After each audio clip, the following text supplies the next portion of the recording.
ప్రభునందు ప్రియమైన దేవుని బిడ్డారా, ప్రభు అయిన యేసు నామమున మీకు శుభములు. జీవముగల దేవుని కృపావర్షం మీపై సమృద్ధిగా కురియునుగాక. ఈ దినం అనగా మే నెల 18వ తారీఖు 2026 సోమవారం హోలీ ట్రినిటీ చర్చ్ మినిస్ట్రీస్ వారు అందించు అనుదినమన్న ఈ దినమన ధ్యానాంశం దేవునిలో ఆశ్రయం. దేవునిలో ఆశ్రయం. దేవుని వాక్యం చదువుకుందామండి. యెషయా గ్రంథం 25వ అధ్యాయం 3వ వచనం. నువ్వు బీదలకు శరణంగా ఉంటివి, దరిద్రులకు కలిగిన శ్రమలో వారికి శరణముగాను, గాలివాన తగలకుండా ఆశ్రయముగాను, వెట్ట తగలకుండా నీడగాను ఉంటివి. దేవుడు తన పరిశుద్ధ వాక్యం దీవించును గాక. దేవుని బిడ్డారా, మీరు అంతా ఎలా ఉన్నారండి? మీ ఆరోగ్యాలు ఎలా ఉన్నాయి? మీ కుటుంబంలో అందరూ బాగున్నారా? మీకోసం, మీ ఆరోగ్యాల కోసం, మీ కుటుంబాల కోసం, మీ సమస్యలన్నిటి కోసం ప్రతిదినం కూడా ప్రార్థన చేస్తున్నాం. మా కోసం, మా పరిచర్య అంతటి కోసం మీరు చేస్తున్న ప్రార్థనలకు, చేస్తున్న సహాయాల కొరకై ప్రభుని స్తుతిస్తూ మీకు వందనాలు, దేవుని స్తోత్రాలు చెల్లించుకున్నాం. దేవుని బిడ్డారు, మీరంతా ఈ ఉదయకాలంలో చదివినటువంటి భాగంలో మనం చూసినట్లయితే మరి దేవుడు మనకు ఆశ్రయంగా ఉన్నట్లుగా చూస్తాం. నేను, నా భార్య పెద్ద కిటికీలు, అలాగే మందపాటి రాతి గోడలతో ఉన్న ఒక అందమైన పాత సముద్ర తీర హోటల్లో బస చేసాం. ఒక మధ్యాహ్నం ఒక తుఫాను ఆ ప్రాంతాన్ని చీల్చి చెండాడింది. సముద్రాన్ని అల్లకోలం చేసింది.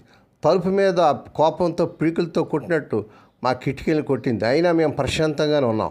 ఆ గోడలు చాలా బలంగా ఉన్నాయి. హోటల్ పునాదులు చాలా బలంగా ఉన్నాయి. బయట తుఫాను విజృంభిస్తున్నప్పుడు మా గది ఒక ఆశ్రయంగా ఉంది. ఆశ్రయం అనేది వాక్యంలో ఒక ముఖ్యమైన అంశం. ఇది దేవుడితోనే ప్రారంభమవుతుంది. దేవుడే మనకు ఆశ్రయం. దేవుడు మనకు ఆశ్రయం దొరకమైనాడు. ఆపత్కాలంలో మనకు నమ్ముకున్నదైన సహాయకుడని 46వ కీర్తనలో మొదటి వచనం చూస్తున్నాం. దేవుని బిడ్డ, నువ్వు ఏ సమస్యలో, ఈ కష్టంలో, వేదనలో ఉన్నావో ప్రభువును ఆశ్రయించి ఆయన నీకు ఆశ్రయంగా ఉంటాడు. నువ్వు బీదలకు శరణంగా ఉంటివని యెషయా భక్తుడు దేవుని గురించి చెప్పాడు. దరిద్రులకు కలిగిన శ్రమలో వారికి శరణంగాను, గాలివాన తగలకుండా ఆశ్రయంగాను, వెట్ట తగలకుండా నీడగాను ఉంటివని యెషయా గ్రంథం 25వ అధ్యాయం 3వ వచనం చూస్తున్నాం. అదనంగా ఆశ్రయం అనేది ఇశ్రాయేల్ యొక్క పురాతన ఆశ్రయాల నగరాల ద్వారా అయిన సంఖ్యాకాండం 35వ అధ్యాయం 6వ వచనం, లేదా అవసరమైన పరదేశులకు ఆతిథ్యం ఇవ్వడం ద్వారా అయిన దేవుని ప్రజలు అందిస్తూ ఉండాలి. ద్వితీయోపదేశకాండం 10వ అధ్యాయం 19వ వచనం. ఈరోజు మన ప్రపంచానికి, మానవులకు కష్టాలు కలిగినప్పుడు ఇవే సూత్రాలు మనకు మార్గనిర్దేశం చేస్తాయి. అటువంటి సమయంలో దరిద్రం కలిగిన శ్రమలో వారికి శరణంగాను సహాయం చేయడానికి ఆశ్రయదుర్గమైన దేవుడైన ఆయన ప్రజలమైన మనలను ఉపయోగించాలని మేము చేస్తున్నాం. దేవుని స్తోత్రం. మన దేవుడు మనకు ఆశ్రయంగా ఉన్నాడు. మనము ఇతరులకు, దరిద్రులకు, కష్టంలో, సమస్యలు ఉన్న వారికి ఆశ్రయదుర్గంగా ఉండాలని ప్రభువారు కోరుతున్నాడు. మా హోటల్ను తాకిన తుఫాను మరుసటి రోజు తగ్గిపోయి సముద్ర పక్షులతో కళకళలాడుతున్న ప్రశాంతమైన సముద్రం, ఇంకా వెచ్చని సూర్యుడు మిగిలాయి.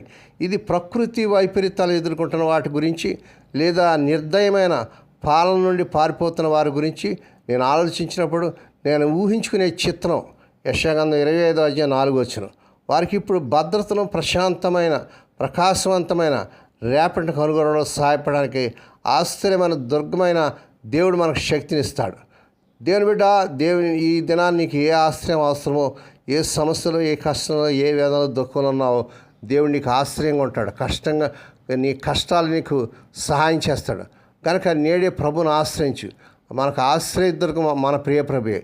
కనుక ఆయన బీదలకు శరణంగా, దరిద్ర కలిగిన శ్రమలో శరణంగా ఉంటానని వాగ్దానం చేస్తున్నాడు. ఈ వాగ్దానం ఎత్తి ప్రార్థన చేయండి, నమ్మండి, ప్రభువుల ముందుకు సాగండి. దేవుడి మాటలు దీవించును గాక. ప్రార్థన చేసుకున్నవాడు. పరిశుద్ధమైన మా తండ్రి, నీ పరిశుద్ధ నామమునకు వందనాలు, స్తోత్రాలు చెల్లించుకున్నావు నాయన. మా తండ్రి, స్వదేశ విదేశాల నుండి వర్తమానం వింటూ అనేకరికి వర్తమానం షేర్ చేస్తూ, లైక్ చేస్తూ, సబ్స్క్రైబ్ చేస్తున్న మా ప్రియులందరినీ దీవించండి. ఈ దినం పుట్టినదినాలు, వాహ దినాలు, ఆయా శుభదినాలు జరుపుకున్న బిడ్డలను బహుగా దీవించి, మరొక సంవత్సరమైన దయాక్రిటైన బిడ్డకు ధరింపజేసి వారి పట్ల నూతన కార్యం జరిగించుకోండి ఆయన. రోగులైన బిడ్డలపై నీ ప్రత్యేక కృప చూపించినారు. ఎవరైతే సీరియస్ కండిషన్లు, ఆయా రోగాలతో, ఆయా సీరియస్ కండిషన్లు ఐసీయూలో ఉంచబడినారో ఇప్పుడే కలవరి శిలువ రక్త ప్రభావాన్ని శిరస్సు మొదలు పాదంలో ప్రవంపజేస్తున్నాను ఆయన. స్వస్థత, ఆరోగ్యం, విడుదల యేసునామములో ప్రకటిస్తున్నాను తండ్రి. ఏ కుటుంబంలో తమ ప్రియులు నిద్రించి మాణించి దుఃఖంలో వేదన్నారు అటువారికి కావాల్సిన ఆదరణ దయచేయండి. మా తండ్రి, స్వదేశీ విదేశాల ఉద్యోగాలకు తిప్పబడుతున్న యవన బిడ్డలకు యేసునామములో నాయన వారు అర్హత మించిన ఉద్యోగాలు ఈ నెలలో వచ్చును కాక. వివాహం కానీ యవన బిడ్డలకు ఈ నెలలో వారు కోరుకునే చక్ర సంబంధాలు కుదిరి వారి వివాహాలు ఘనంగా జరుగును గాక. మా తండ్రి మా దేశాన్ని, ప్రపంచ దేశాన్ని రక్షించుకోండి.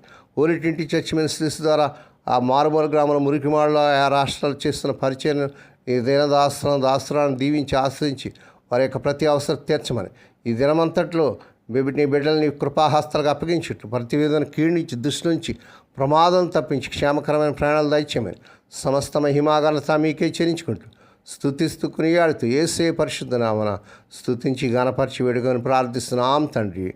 ఆమేన్. మన ప్రభువైన యేసుక్రీస్తు వారి కృప, తండ్రి అయిన దేవుని ప్రేమ, పరిశుద్ధాత్మ దేవుని యొక్క అన్యోన్య సహవాసము సదాకాలం మీకు తోడేండి నడిపించి బలపరచునుగాక.